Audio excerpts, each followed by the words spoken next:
Hey, how's it going? Today I have a project to show you. I'm going to rebuild this Trek 700. This is a bike that someone in the neighborhood gave me, and it just so happens to fit my wife, Kristen, and so I thought it would be a good bike for her to do a little bit of mild off-road riding. So in this video I'm going to detail the process of rebuilding this bike and putting it back on the road. As you can see from this footage, the bike is already in pretty good shape. It probably could be cleaned up and, with a few repairs done, used. So the first step is to totally disassemble the bike, and so I'll show you that process. So here you can see that I'm taking the grips off. I use two methods. I either use compressed gas, or if I'm kind of lazy, I'll just use isopropyl alcohol and use a pipette to push it in there, and that'll loosen up the grip. So I'm taking off the shifters. This one on the that controls the front derailleur is actually broken. We're not going to be using them anyway. I'm not sure exactly why I didn't just take the cables out before I actually went through and stripped this down. I think it was because I was thinking about the filming process, but it's one of those things. It's interesting that these brake levers have the clamp screw accessed from the inside, kind of like a road bike. I'm not really a big fan of this design. You have to loosen up the cable if you want to do any kind of adjustment to the brake lever, which it's just so much easier to do it with an external screw. I am a fan of these large levers though, just kind of this older school design. Just kind of fits my hand better. These also don't have a method of doing any kind of tension adjustment on the cable at the end. We're not going to be using these brake levers anyway. So now I'm going to start taking off the cantilever brakes, which are fairly simple. I'm not really a big fan of these either. They're kind of seem like, I don't know, just aesthetically not very attractive. Then again, the 700 was the lowest in the range of hybrids for Trek at that time. We're not going to be reusing these anyway. We're going to end up going with some V-brakes, which we'll show later on in the video. I will hang on to these parts though. I refurb bikes for a charity, and you never know whenever you're going to need parts for things. Maybe not the whole brake, maybe just the pads or something else, but unlikely to use these parts again. Although I'm not sure I'm going to use a reflector on anything. Has Araya wheels with Shimano X-Age hubs. Pretty nice. It's a 3x7 setup, but it does have a cassette. The tires are pretty old and hard, so we won't be reusing those. And we're taking off the bottle cages now, just to have some space to clean up the frame. So the next step will be removing the remainder of the cabling from the back of the bike. I plan on reusing the outer housing, but I won't be reusing the cables.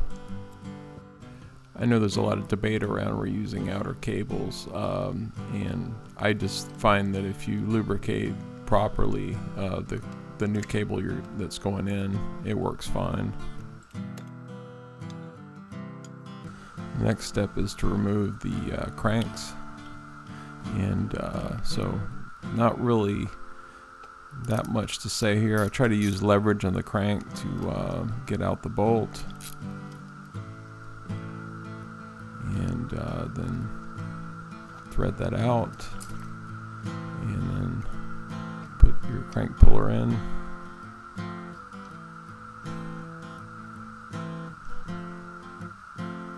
And so I tend to use a rubber hammer quite a lot in bike repair. I just with the length of this, it's just not quite enough to get these cranks that have been on there a while. So I use a little help, and it seems to work for me pretty well.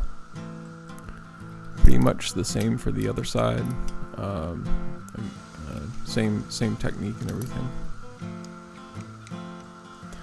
I was actually planning on maybe replacing these cranks with another set I had, but it turns out that the Q factor, I think is the right term for it, wasn't quite what I needed with those others for this bike, so I ended up reusing these. You can continue around the bike and take off the seat, which is fairly simple, and the kickstand as well.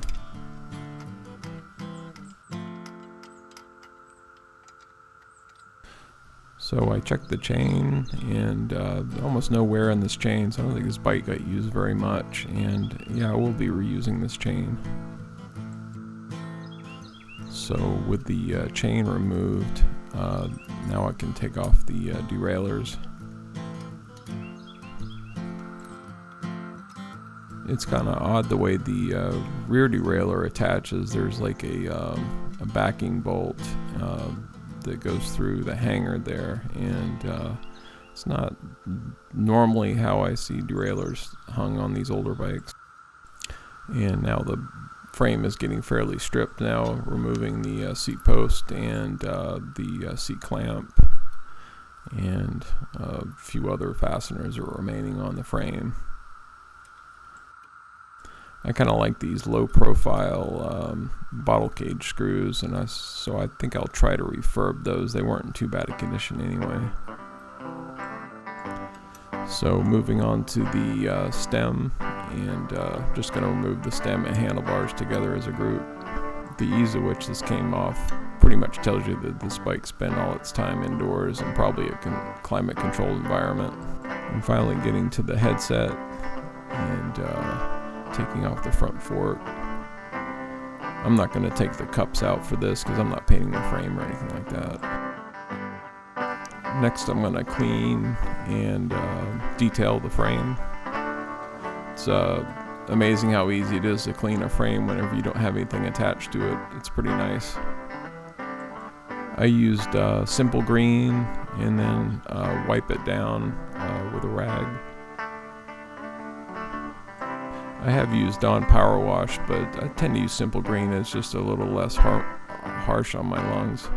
So next I'm using some rubbing compound and going over the frame in places where there's some marring, and just mostly removing dirt from the surface really. I'm not really rubbing really terribly hard. Then the final step is to use some spray wax, and that's basically just spray it on and wipe it off. So after that work, I'm pretty amazed at how well it turned out. This bike frame is really pretty clean. There's some scratches here and there, but for the most part, it really brought out the finish. And this isn't a plain white. It actually has got like a metal flake in it. It's a really neat finish. So now we start the slow process of assembling the bike back together. And I didn't show greasing of the bearings, but you grease up the bearings, and want to get grease fully in the cages, and then just put it all together. Rust is the main culprit for having problems with your headset, but in this case it was so clean. I just was able to just quickly clean it up and get rid of the old grease and then re-grease it up. When you tighten up the headset, you need the appropriate thin wrench to fit on the upper cup, and then using a adjustable wrench on the nut. So I installed the stem and handlebars same as they came out. I didn't even take them apart. Make sure there's plenty of grease to prevent any kind of corrosion, and just tighten them back up.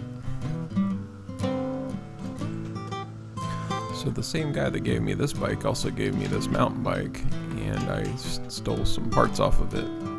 It had a V-brake set up, and also some Shimano trigger shifters and 3x7, so I took them and installed them on these handlebars.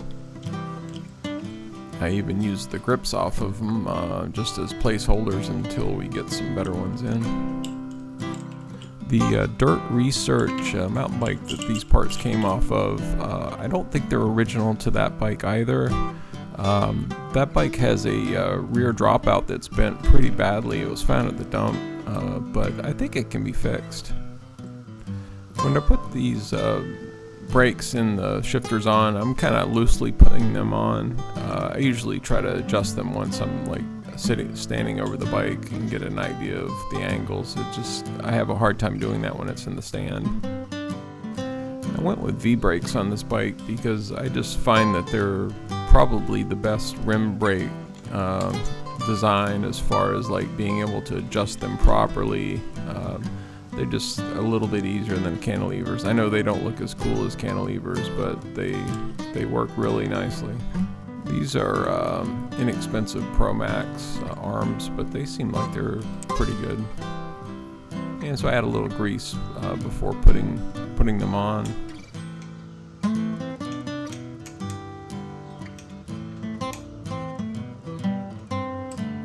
So some of you with a keen eye probably figured that I didn't take out the bottom bracket. Well, I did try to take it out, and it gave me a little grief, and I decided that since it felt okay, that I was going to just leave it be. Let sleeping dogs lie, as they say. So I do add a little grease to the spindle before putting on the cranks. And I think it's kind of 50-50 on people doing that or not, but I figure anything that will prevent any problems in the future from it binding up, I think is a good thing. You'll notice these are BioPace cranks. Again, not my favorite, but that mountain bike had a set of cranks on it that were nice, but the Q factor, this is actually more of a road bike crank, and that's a mountain bike crank, and they're just quite a bit different. So I wanted to show you a little bit of my degreasing process with the derailleurs. And so I use mineral spirits, and then I use a little cheap paintbrush, and I basically just drench the parts in mineral spirits, and then work it in with the brush. And then after I'm done with that, I wipe off the mineral spirits with a rag. And then after I've cleaned them, I go over and lubricate all the joints in the derailleurs, and with Triflow. And then after that's done, I go over and with a clean cloth and just remove any of the residual lubricants that I added, plus any of the remaining mineral spirits. I find Triflow to be a really great penetrant and lubricant, and I use it a lot on a bike. It's just really good stuff. I use the small bottles with the straw on the end, and that can dribble it into places really well. So now I'm bolting both derailleurs onto the bike.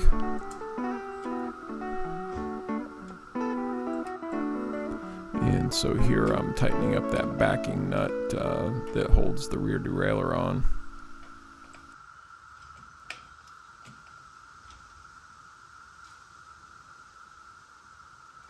Next up are the wheels, and so first thing first is to remove the rear cassette. This is the original Hyperglide 7-speed.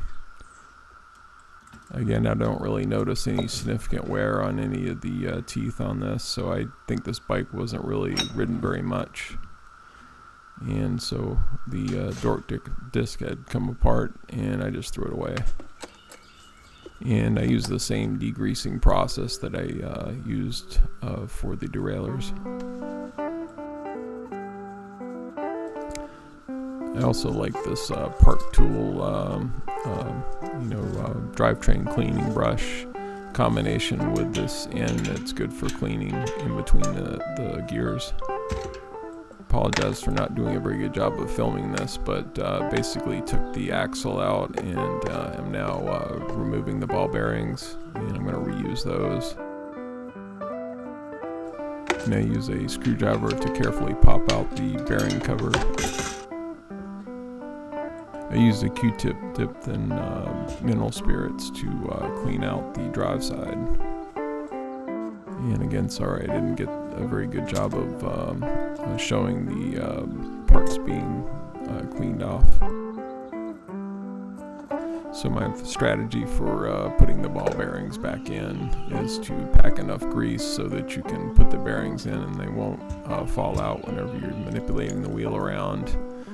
Once I get the bearings installed, I use another coat over the top of them, and that really holds them in place.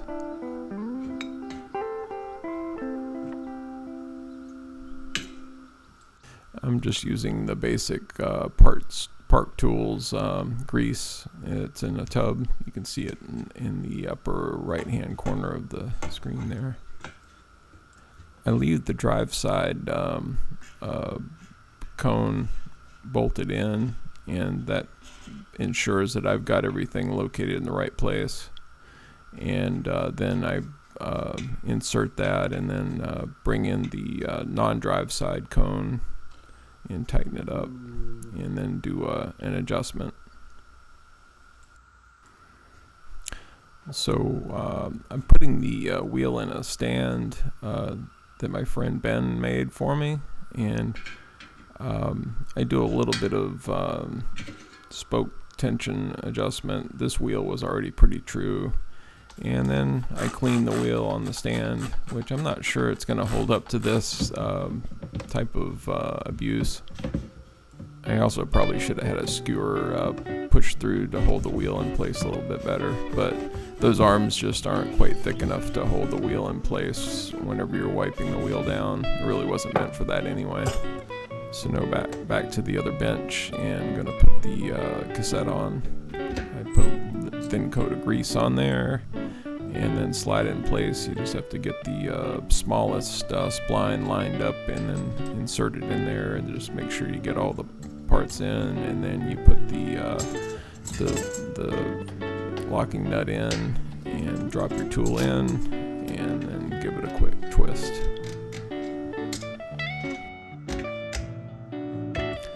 So next I put on the tires, and I went with some Maxxis Ramblers with a black tread wall on it, and I have a set of these on my blue gravel bike, which I've used in some other videos, and I like these tires a lot.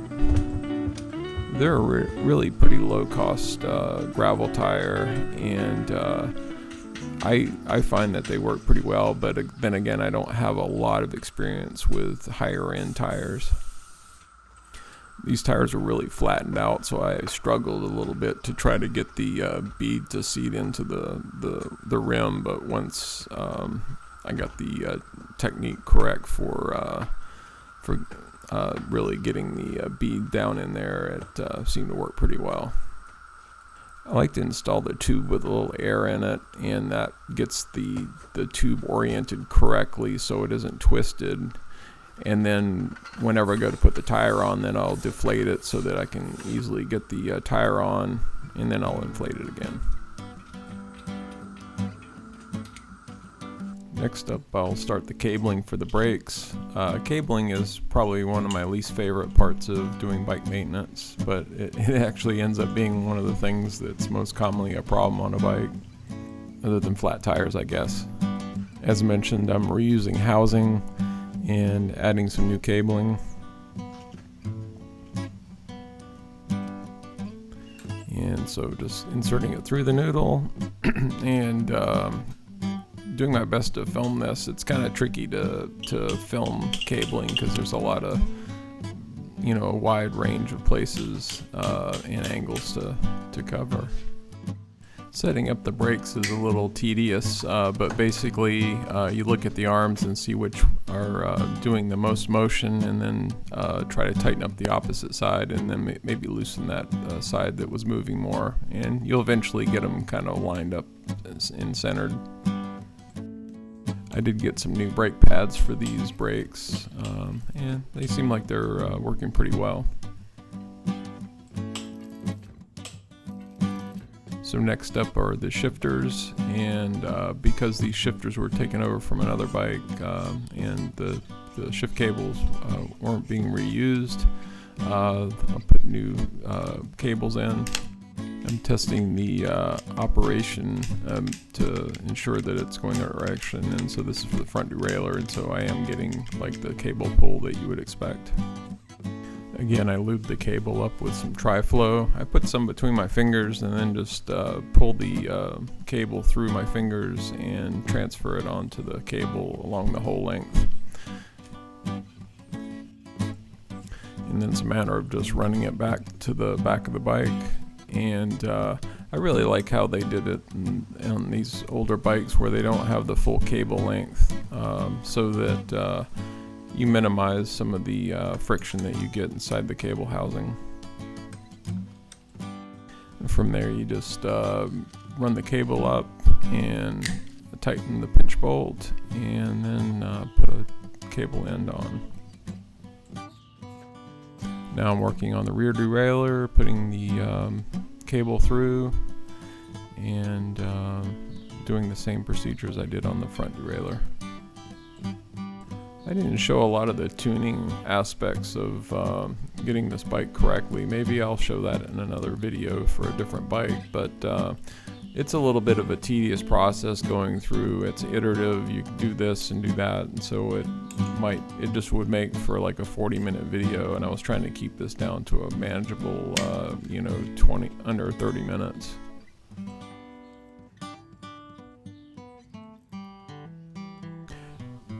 I ended up getting a new seat post for this. I really don't like the old clamp styles and that they used on these cheaper bikes, and so ended up getting this Uno